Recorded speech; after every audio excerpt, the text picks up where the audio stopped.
Nakita na nga ni Ghislaine si Kane Lodges ngunit wala itong ipinakitang paggalang at nakatingin lang ito habang itinatago ang galit na nararamdaman. Habang tinitingan ni Ghislaine si Kane ay naaalala nito na si Kane ay tagapagmana ng Lodges family sa Lodges country na sa dating buhay nito ay ka-alliance ng Per Diem State. Noon ay inakala ni Ghislaine na kaibigan niya ito ngunit nalaman niya na isang kaaway rin pala ng Per Diem ang mga Lodges family kaya matindi ang galit ni Ghislaine sa mga ito ngayon. Nagtanong si Ghislaine kay Ricardo kung ano ang nangyari doon at bakit ganoon ang sinapit ni Scoven. Kaya sagot ni Ricardo ay napag-alaman nila na may nangyayaring gulo sa lugar na yun kaya nagpunta sila ni Scoven para malaman kung ano ang dahilan ng kaguluhan at nakita nila doon sina Kane at ang escort knight nito. Nakilala agad sila ni Kane kaya nagtanong ito kung totoo ang kumakalat na balita tungkol kay Ghislaine. Habang nainom ng alak si Kane ay sinabi ni Scoven ang nangyari at madetalye na pagsasalarawan kung paano ang lahat ay naganap noon. Ngunit bigla itong hinawakan ni Kane sa mukha habang si Scoven naman ay hindi alam kung bakit ganoon ang ginawa ni Kane sa kanya. Hindi nagtagal ay nagsalita si Kane at sinabi nito na ang lakas ng loob ni Scoven na magkwento tungkol kay Ghislaine na may kasinungalingan at doon nagsimula ang lahat hanggang mabugbog si Scoven sa harap ni Ghislaine.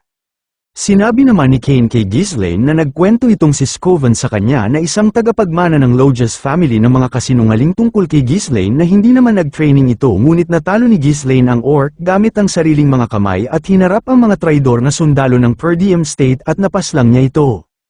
Kaya ginawa ni Kane yun para matauhan dahil ang kaharap ni Scoven ay isang tagapagmana ng Lodges country at para matigil ang kasinungalingan nito. Makikita naman si Scoven na halos wala ng malay at magang-maga ang mukha. Lumapit naman si Kane kay Ghislaine at sinabing yun ay dahilan ng mga kasinungalingan ni Ghislaine kaya itigil na nito ang pagsisinungaling habang si Ghislaine ay natayo lang ng tuwid at nakatingin kay Kane. Iniisip naman ni Ghislaine na ito nga ang Kane na kanyang kilala noong nakaraang buhay na tinatrato siya na parang isang serbador o alipin dahil walang kakayahan si Ghislaine na lumaban. Sa bawat pagbisita ni Kane sa Per Diem ay gumagawa ito ng mga kaguluhan at kahit na maraming nasira ay walang nakakapagreklamo dahil alam ng mga tao na kasama ni Kane si Ghislaine noon. Wala ni isa na kayang magmaliit kay Kane noon at hindi katulad ni Ghislaine na lagi na lang minamaliit at iniiwasan ng marami. Ang pagkakaroon ng kumpiyansa sa sarili at tapang na kapuri-puri ng iba ay mga kalidad na tanging sa tunay na tagapagmana lang makikita ngunit wala nito si Ghislaine noon. Kaya mas lalong kinaiinisan si Ghislaine at napangiti na lang si Ghislaine nang maalala ang lahat ng iyon. Iniisip naman ni Kane habang tinitingnan si Ghislaine na kadalasan sumusugod itong si Ghislaine kapag ginagalit ngunit ngayon ay hindi nagpaapekto sa kanya. Ilang oras bago pumunta si Kane sa Per Diem ay inutusan nito na patayin si Ghislaine at ang nag-utos ay ang kasama nitong escort knight. Kung mapapaslang ni Kane si Ghislaine ay makukuha ng Lodges family ang suporta ng alyansa kaya nagtanong si Kane kung paano niya mapapaslang ito dahil mahirap yun gawin dahil si Ghislaine ay isa ring tagapagmana ng isang bansa. Ipinaliwanag naman ng escort knight na gagalitin nila si Ghislaine at kapag nakipaglaban ay doon nila papaslangin at ipagkakalat na isang aksidente ang nangyari sa kanilang dalawa. Sinabi pa nito na magiging escort knight siya habang nasa Per Diem at tutulungan si Kane na mangyari ang kanilang plano. Kaya pumayag si Kane na paslangin si Ghislaine kahit na alam nito na silang dalawa ay magpinsan. Magbalik tayo sa kasalukuyan na habang nakaupo si Kane ay sinabi nito kay Ghislaine na dalhan siya ng inihahanda nito para sa kanya sa tuwing nandoon si Kane sa Per Diem. Alam ni Kane na natigil ang pagdaraos ng festival doon kaya gusto nitong magliwaliw sa mga oras na iyon at magkaparehas sila ng gusto kapag pinag-uusapan na ang mga bagay na tinutukoy ni Kane. Sagot lang naman sa kanya ni Ghislaine ay alam na nito ang gusto ni Kane ngunit parang baliwala lang kay Ghislaine ang mga sinasabi ni Kane sa kanya. Naalala ni Ghislaine na totoong ginagawa niya na maghanda ng alak at mga babae sa tuwing darating si Kane sa Per Diem pero ginagawa niya yun para hindi siya mabugbog ngunit sa pagkakataon ngayon ay hindi na siya papayag sa ganoon dahil kay Kane ay kinailangan ni Ghislaine na magwaldas ng pera. Bigla naman nakaisip ng ideya si Ghislaine tungkol sa kanyang problema at narito na sa kanyang harapan ang pagkakataon na magkaroon ng maraming pera. Nagsalita naman si Kane at tinawag si Ghislaine dahil naiinip na ito sa paghihintay ng ibibigay ni Ghislaine habang nakatayo pa rin at tinitingnan lang siya. Sagot naman ni Ghislaine ay maibibigay nito ang gusto ni Kane ngunit bago niya dalhin sa kanya ang hinihiling nito ay dapat muna magbayad ng utang kay Ghislaine si Kane. Nabigla ang nagpapanggap na escort knight sa mga sinabi ni Ghislaine ngunit hindi naman ito gumawa ng anumang aksyon. Tinanong naman ni Kane si Ghislaine kung bakit siya hinihingian ng bayad at sumagot si Ghislaine na sa tuwing maghahanda siya ng ibibigay kay Kane ay ginagamit nito ang kanyang sariling pera kaya ngayon ay nahingi na siya ng bayad. Sinabi pa ni Ghislaine ay bigyan siya ng 1,000 na ginto para sa mga nagastos nito at interes dahil tumagal ang bayad ni Kane sa kanya kaya nabigla si Kane at sinabing malaki ang 1,000 na ginto dahil nasa 100 lang ang nagastos ni Ghislaine para sa kanya. Kaya pag-alit na sinabi ni Kane kay Ghislaine na yun ay ginawa nito para pasalamatan si Kane bilang isang kaibigan kaya yun ay maituturing na isang friendship fee. Hindi naman pumayag si Ghislaine at sinabing hindi yun pagiging magkaibigan dahil ginawa nitong alipin siya sa mahabang panahon. Kaya magbayad itong si Kane at kung hindi ay kukuhanin ni Ghislaine ito ng sapilitan sa kanya dahil ngayon ay kailangan nito ng maraming pera. Tahimik naman ang lahat dahil nabigla sa mga sinabi ni Ghislaine kaya tuluyang nang nainis si Kane sa kanya habang si Ricardo ay hindi malaman kung bakit sinabi yun ni Ghislaine sa harapan ni Kane. Kaya tumayo si Kane at halatang naiinis ito kaya sinabi niya na nagiging matapang na si Ghislaine sa kanya dahil nagiging mabait ito sa kay Ghislaine. Sinabi pa ni Kane ay nagtatapang-tapangan ito dahil sa mga kasinungalingang kwento na ipinakalat ni Ghislaine ngunit para kay Kane ay isa lamang si Ghislaine na parasitikong nabubuhay sa lugar na yun. Kaya sa hilaga ay tinatawag si Ghislaine na isang manloloko dahil nagsasalita ito ng walang laman at panay kasinungalingan. Sa sobrang inis ay inatake ni Kane si Ghislaine habang nakatayo lang at walang ginagawa. Ngunit hindi tumama ang suntok ni Kane dahil nakailag si Ghislaine sa malalaki nitong kamao at braso. Gulat na gulat naman si Ricardo at maging ang nagpapanggap na escort knight. Umatake ulit si Kane ngunit hindi pa rin siya tumama kay Ghislaine dahil mabilis ang pag-iwas sa kanya. Sa pangalawang pag-iwas na yun ni Ghislaine ay umatake ito kay Kane at tumama ang suntok niya sa tagiliran na makikita sa mukha ni Kane na nasaktan ito. Sinundan naman ni Ghislaine ng isa pang suntok sa mukha si Kane ngunit sa pagkakataon na yun ay nadepensahan ni Kane ang suntok. Nagtaka naman si Ghislaine dahil nasaktan si Kane sa nangyaring yun ngunit ang totoo ay hindi naman tumama ang suntok niya. Maging ang nagpapanggap na escort knight ay tumulong kay Kane na makatayo habang si Kane ay nakaluhod at iniinda ang sakit. Kaya sinabi ni Ghislaine na tumayo si Kane dahil alam nito na hindi siya tinamaan ng suntok dahil nadepensahan ni Kane yun. Kaya sumigaw ang nagpapanggap na escort knight na tumigil si Ghislaine sa ginagawa nitong pambubugbog. Narinig naman ng karamihan na naroon ang pagsigaw kaya ang iba ay nagtanong kung binugbog ni Ghislaine si Kane. Ngunit hindi nila maiisahan si Ghislaine dahil nalaman nito ang kanilang plano sa mixing oras lang. Nagtanong naman si Kane sa nagpapanggap na escort kung nagustuhan nito ang kanyang pagkukunwari. Kaya napangiti ang nagpapanggap na escort knight at sinabing mahusay ang pagkakalatag ng plano dahil nakuha ni Kane ang simpatsyang kailangan nila at ito ay sapat na para magkaroon ng isang paghaharap. Iniisip naman ni Kane na mahirap makahanap ng isang malakas na alyansa na tutulong sa Lodges family kaya kailangan itong magpakitang gilas sa nagpapanggap na escort knight. Kaya naiuha ni Kane ang kanyang gloves at iniisip na ito ang magandang oras para pabagsakin ang per diem. Kaya sumigaw si Kane na hindi na nahiya si Ghislaine matapos magpakalat ng mga kwentong kasinungalingan ay sasaktan nito ang taong nagtatanong kung tunay ba o hindi ang mga kumakalat na balita sa per diem habang ibabato na nito ang gloves na inilabas ni Kane. Ngunit may tumama sa mukha niya na isang glove kaya hindi natapos ang paghahamon nito kay Ghislaine. Dahil si Ghislaine ang nagtapon ng glove sa kanyang mukha at sinabing hinahamon nito si Kane Lodges sa isang labanan na silang dalawa ang maglalaban. Sinabi pa ni Ghislaine na inisulto ni Kane ang isang tagapagmana sa harapan ng mga naninirahan sa per diem at dahil sa tangkang pagpatay sa kanyang knight na ikakasira ng dignidad ng isang opisyal. Si Ricardo naman ay hindi makapaniwala sa kanyang naririnig habang tinutulungan si Scoven. Nagsalita ulit si Ghislaine na may matapang habang seryoso ang mukha at sinabi kay Kane na huwag itanggi ang ginawa nito. Nasiyahan naman si Kane sa mga nangyari at sinabi na alam nitong mahina ang utak ni Ghislaine ngunit hindi niya akalain na maghuhukay si Ghislaine ng lupang paglilibingan. Kaya pumayag si Kane sa gustong mangyari ni Ghislaine at sinabi pa nito na huwag pagsisihan ang desisyon kahit na mapaslang ito at tinutukan ng espada si Ghislaine. Si Ghislaine naman ay nakatingin lang na parang ibang tao na ito at nakangiti pa kahit na may nakatutok na espada sa kanya. Kaya pala nakangiti si Ghislaine ay dahil nahulog sa plano nito si Kane at inutusan si Ricardo na papuntahin lahat ng merchant na naroon sa bukana ng castle na nagpoprotesta at sabihin gagawa si Ghislaine ng malaking pera para sa kanila.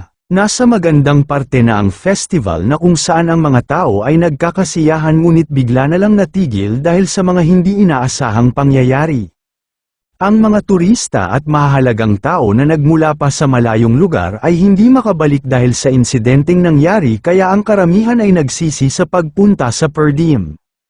Inip na ang mga ito para maglibang at magpalipas ng oras gamit ang kanilang mga baon na kayamanan. Kaya sa tulong ni Ghislaine ay magkakaroon ng napakalaking palabas na magbibigay ng mas higit pang kasiyahan kaysa sa festival na ginaganap. Si Ghislaine ay nasa entablado at nasa likod niya ang napakaraming tao na nagsisigawan at hindi na makapaghintay sa magaganap na laban. Sigaw ng ibang manunood ay maglalaban ang tagapagmana ng lodges at tagapagmana ng per diem. Sigaw ng mga nakakilala kay Kane ay magbigay na ng pusta ang mga tao para kay Kane. At ang mga ayaw kay Ghislaine ay nasisiyahan dahil matitikman nito ang bugbog na hinahanap niya ng matagal na panahon.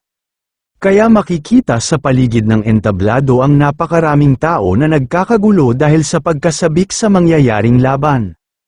Dahil sa magaganap na ito ay nabuhayan muli ang mga merchant na nagpoprotesta noon sa harap ng kastilyo dahil wala silang naibebentang paninda.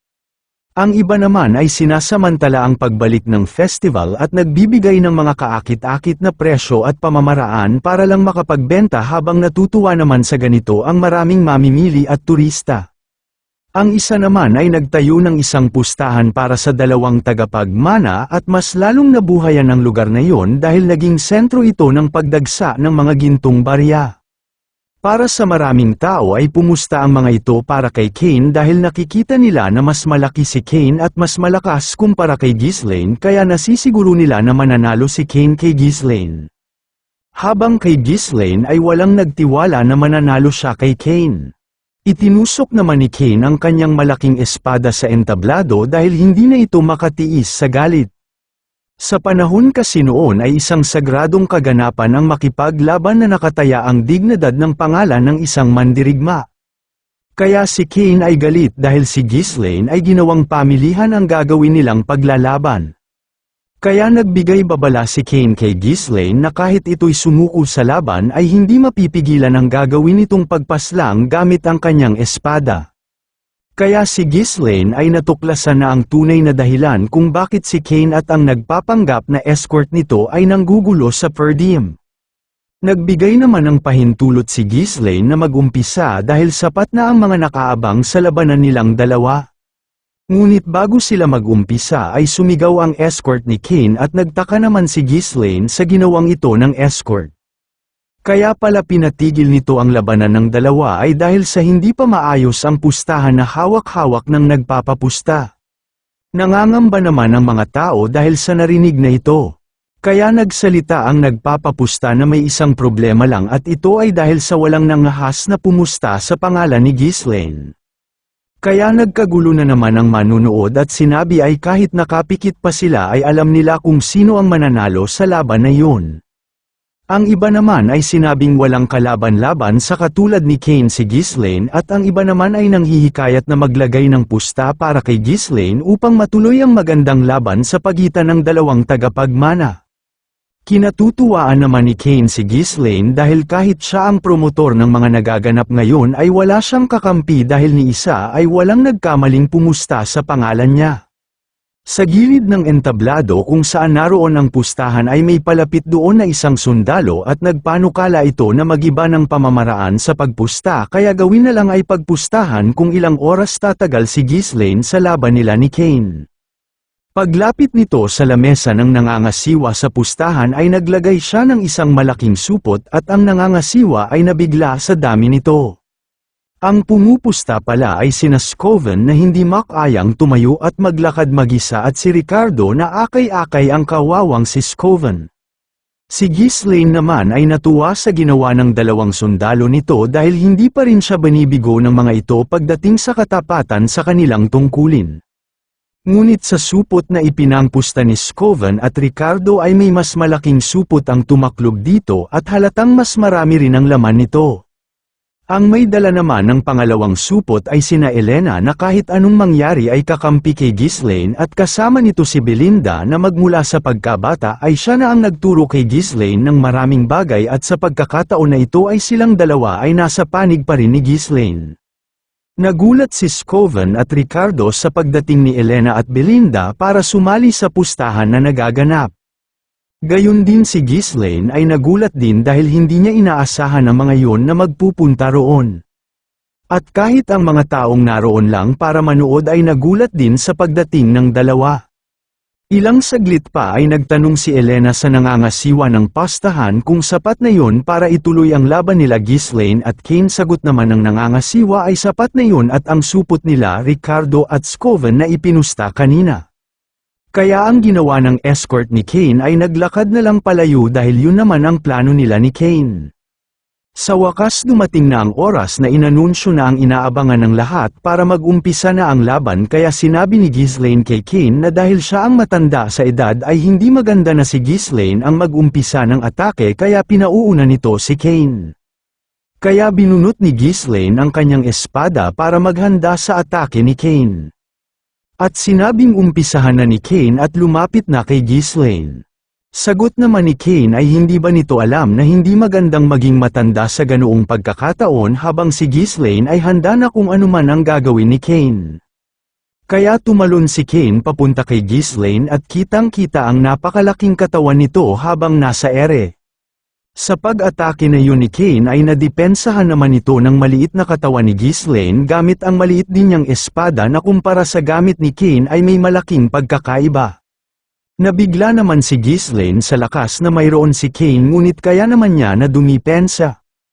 Kaya nagpatuloy ang laban ng dalawa. Kahit na malaki ang katawan ni Kane ay may mabilis itong gumalaw kaya umatake ulit ito ngunit sa pagkakataon ngayon ay ang puluhan ng kanyang espada ang ginamit ni Kane habang si Ghislaine ay patuloy lang ang pagdepensa at pag-ilag.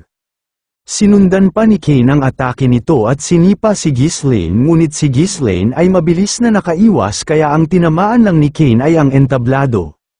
Sa pagkakalayo nilang dalawa ay nagsigawan naman ang mga manunood dahil ito ang inaasahan nila na mas malakas si Kane sa laban na ito. Dahil sa naririnig na papuri at sigawan ng maraming tao ay natutuwa itong si Kane.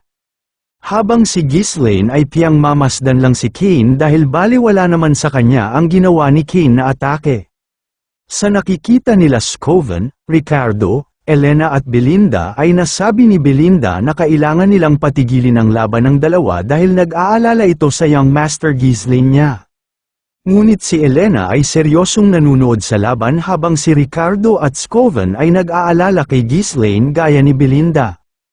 Ang escort naman ni Kane ay natutuwa dahil sa oras na may makipaglaban kay Kane ay walang nabubuhay. Kaya naalala nito kung paano makipaglaban si Kane, si Ghislaine ay pinakitaan ng malakas na pangangatawan at atake ni Kane kaya ang ganitong taktika ay mapapaisip si Ghislaine kung paano lalabanan si Kane at dahil dyan ay mauubos ang lakas nito dahil sa pag-iwas sa mga atakeng gagawin ni Kane.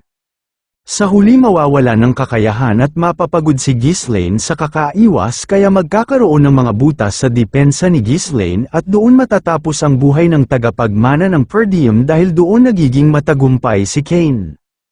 Kaya nagpatuloy ang pag-atake ni Kane ngunit mabilis naman na naiiwasan ni Ghislaine ang lahat ng iyon.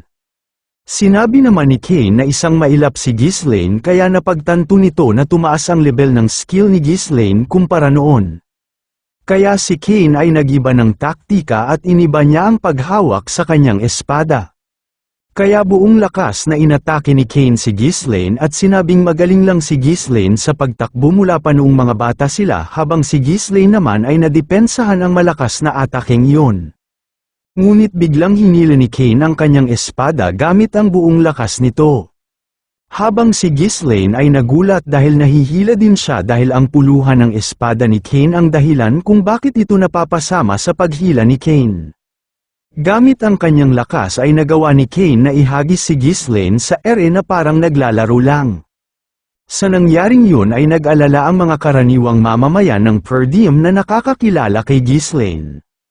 Maging si Ricardo ay napasigaw sa kanyang young master habang si Skova naman ay halos wala ng malay. Ang escort naman ni Kane ay nagsigurado na bilang sila ang panalo sa laban na yun at nakangiti pa ito. Habang nasa ere naman si Ghislaine ay sinabi nitong gusto niya lang maging mabait kay Kane ngunit sumobra na ito.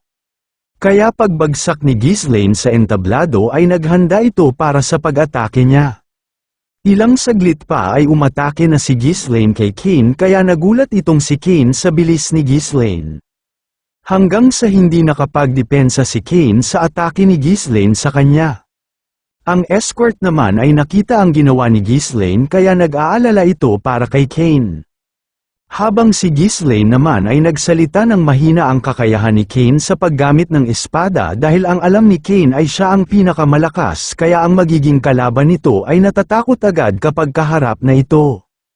At sinabi pa ni Ghislaine na ipapakita niya ang kakayahan nito kay Kane para maintindihan nito ang salitang pagiging malakas.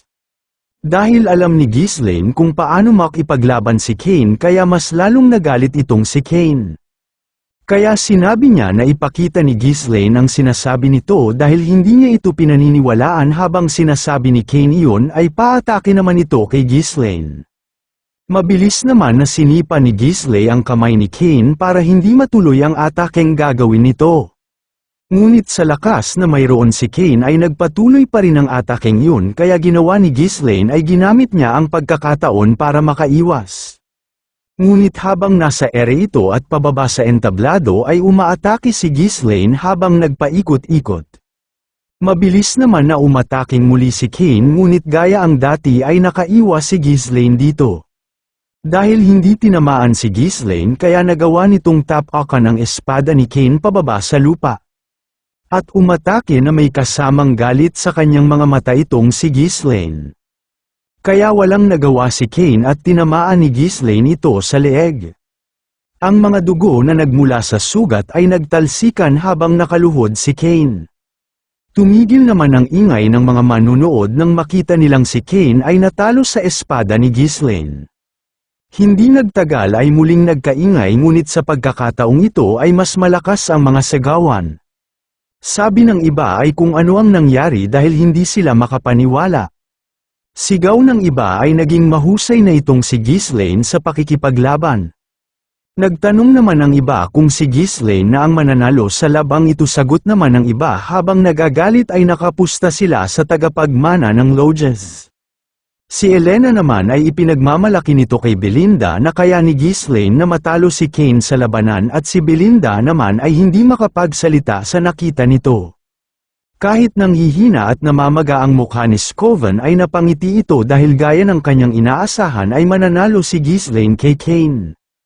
Habang unti-unting nagagalit na ang escort ni Kane habang nakatingin kay Ghislaine. Nagtataka naman si Kane dahil ang mga sugat na natanggap niya ay mga mababaw lang kahit na ito ay kaya pang palalimin ni Ghislaine. Kaya tanong nito kung ano ang dahilan ng lahat ng iyon. Kaya mas lalong nagalit si Kane dahil napahiya siya sa dalawang ipinagmamalaki nitong kakayahan. Habang hindi pa tumatayo si Kane ay nakatitig lang si Ghislaine sa kanya. Nagulat naman itong si Kane dahil sa biglang pagtapo ng espada ni Ghislaine at sinabi nito na silang dalawa ay may malaking pagkakaiba sa kakayahan kaya mawawala ang kasiyahan sa lugar na iyon kung magpapatuloy pa. Kaya sinabi ni Ghislaine kay Kane na mula sa oras na iyon ay lalabanan niya si Kane gamit lang ang mga kamay na mayroon siya. Kaya sasamantalahin ni Ghislaine ang pagkakataon na bigyan ng magandang leksyon si Kane gamit lang ang sarili nitong kamay.